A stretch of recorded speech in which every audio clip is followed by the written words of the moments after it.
inside this tower, which is where I just had my forum, is actually the UN offices.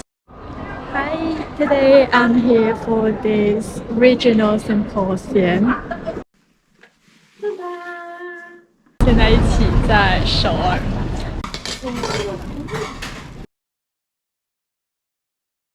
Hello and welcome back to the channel. And now I'm going to update you my October in Seoul. So the most exciting thing that happened this month is the UN Regional Symposium on Effective Governance and AI. We don't urgently elevate our efforts to bridge the digital divide. And I participated the whole programs from day 1 to day 3, and I definitely learned a lot. This is a really fantastic and real opportunity for me to participate in, and also to share and to talk with the stakeholders from all around the world. And especially because we're in Seoul, in Korea, so there is like a more Asian focus. And I get to talk to a lot of small island stakeholders, like the directors from Tango, Nauru, Palau, and also like Indonesia, Malaysia, Sri Lanka. And I also got a really special gift. So here it is. Ta-da!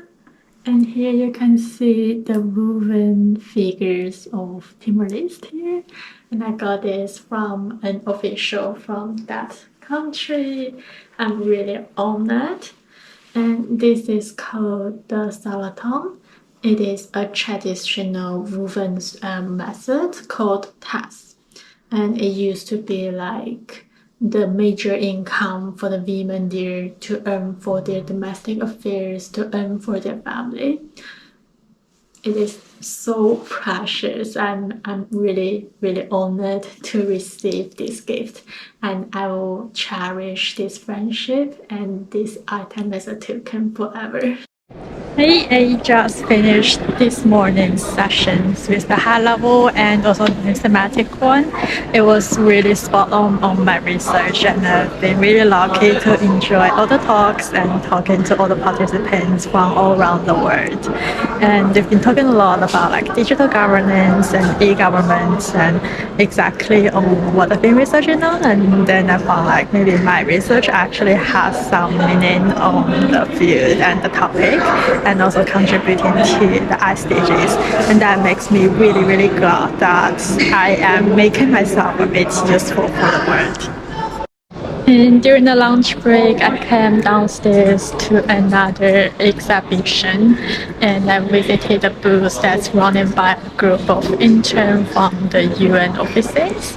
I met one of them last week, and so we are connecting and following up and chatting a little bit. And they invited me to play their booth game. It's a bingo of the SDGs, and I thought it's really cute. Matt. Hi, I'm in Incheon right now at Songdo for a conference which is about SDG and carbon neutral of campus, but that is not the main reason that I'm here. I'm here actually just for this place because Songdo is kind of like a maze of smart city development in South Korea, and my research topic is about smart city. And now I'm walking around the streets, I'm like seeing all those new builds, and now I've realized more about, because of my observations and what I've been seeing lately, that smart city policy here in South Korea is actually why the researchers has been conceptualizing it as smart city policy. It's not about urban policy, but industrial policy. Because see all those new real estate buildings, it is not really to develop a city, but to actually build up the technology and to develop the real estate. Well, the Songdo was developed by the UNDP's new urban agenda. It was under that proposal that the Korean government channeled into that and built up the Songdo Smart City. The city actually feels very empty. It's more like a business center where I can't really see where residential areas are. And just around the CBD area, there's like a huge central park, which I think is actually very fitting in the modern concept of how to make a city. Is that you want to have a lot of green spaces, like you want to have a 20 minutes neighborhood. And also it's very popular nowadays that you have the 20 minutes park effect. Like if you are tired from working or that you need to just like went out a little bit, then you just go to a park for 20 minutes and then channel into the power of the nature. And I think this central park here kind of just served the effect. And it's also like called the Central Park, which maybe it's taken from the name from New York City. And it's actually a really great area, and now it's around autumn and you can see a lot of yellowing leaves, and also it's just really quiet. There's not a lot of people here, to be fair. And then very interestingly, just around the park there appears to be a complex of the Korean traditional houses, which are clearly new built. And then this house behind me is actually a coffee shop. And that's also something that I've been noticing in Seoul, because they've been using a lot of the old neighborhood and just use urban regeneration to insert the new culture, like adapting the houses into coffee shops, clothes shops, and commercial areas in general to regenerate the area. But except the fact that here this is not a regeneration or rejuvenation, but an artificial old area to make the neighborhood feels like this is a traditional Korean house. And I just feel like this is also part of the culture diffusion the Korean governments are intending to do, like just inserting the traditional culture in the new pop culture and use the pop culture as a vehicle to project the Korean culture to the world.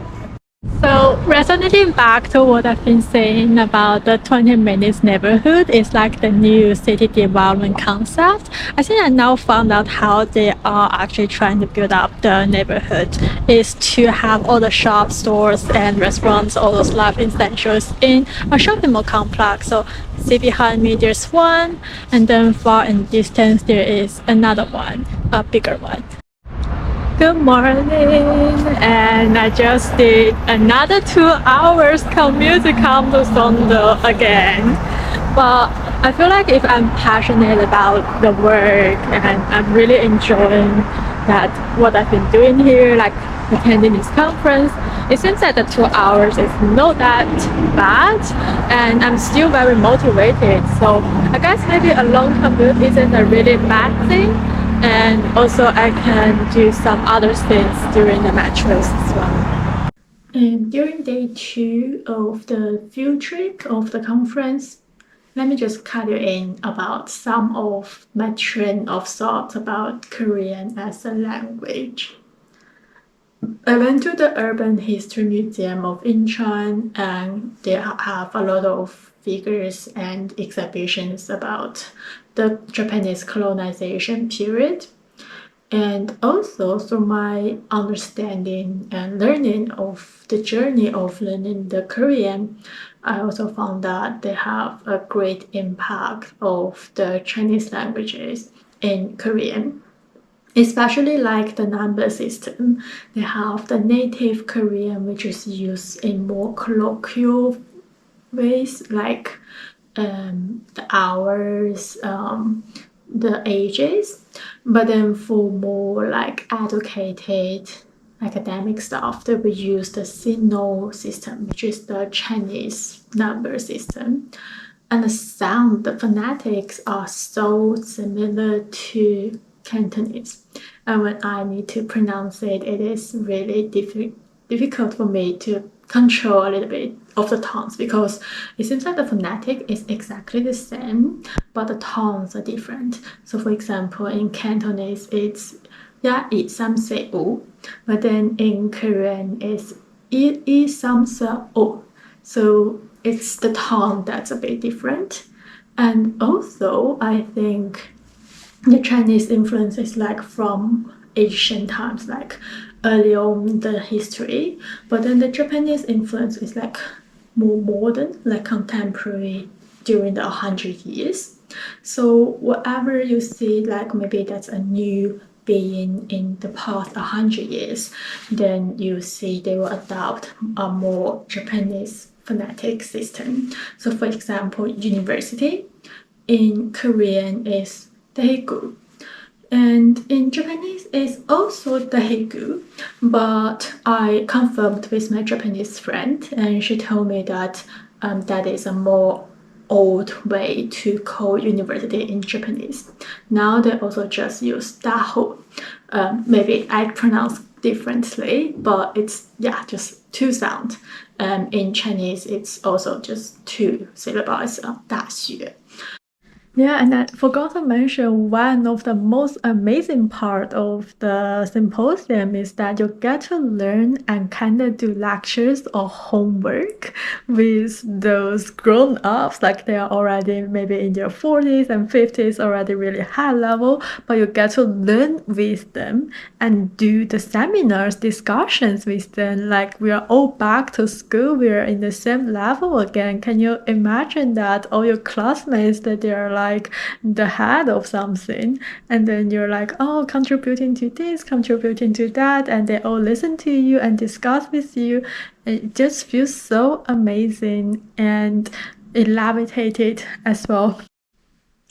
And another really, really happy thing that happened this month was that my friend Mei Shi, she was in my Europe interrailing vlog, and I also visited her this year in San Diego, and I went to Los Angeles and Orange County.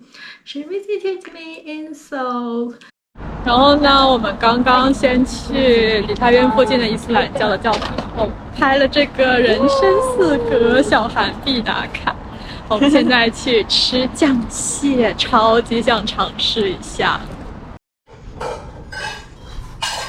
要从你那边拍比较好看，因为你那边有酱蟹。好，那你等会把手机给我。叶的我觉得很好吃，还不错的题。然后吃过晚饭呢，我们就来到弘大。天呐，就是我们吃的那个酱蟹，我们先点的那个 soy sauce 那个巨好吃。我们俩就很不死心，我就尝试了它的那个辣酱版本，那个版本真的是，哦，我的痛苦面积都要上来了，就真的很不好吃，千万不要点。It was a really fun weekend that we spent together, although we were all a bit struggling with all our own affairs, but still we managed to go shopping. Hello， 我们今天是 shopping day， 我们刚刚在新世界百货里大买特买。逛了多久啊？我们几点到的？我们应该2点多到，然后3个小时，真的，我看已经5点，好可怕。可以看李姐的战利品，一大袋衣服，还有鞋子。现在我们来吃韩式炸鸡。我们找的这家店叫乌宁头的，就是今日炸鸡的意思。我的韩语现在真的有在 improve. I can read something now. I really, really appreciate that we have this opportunity to always meet in different parts of the world. It's kind of like privilege right now.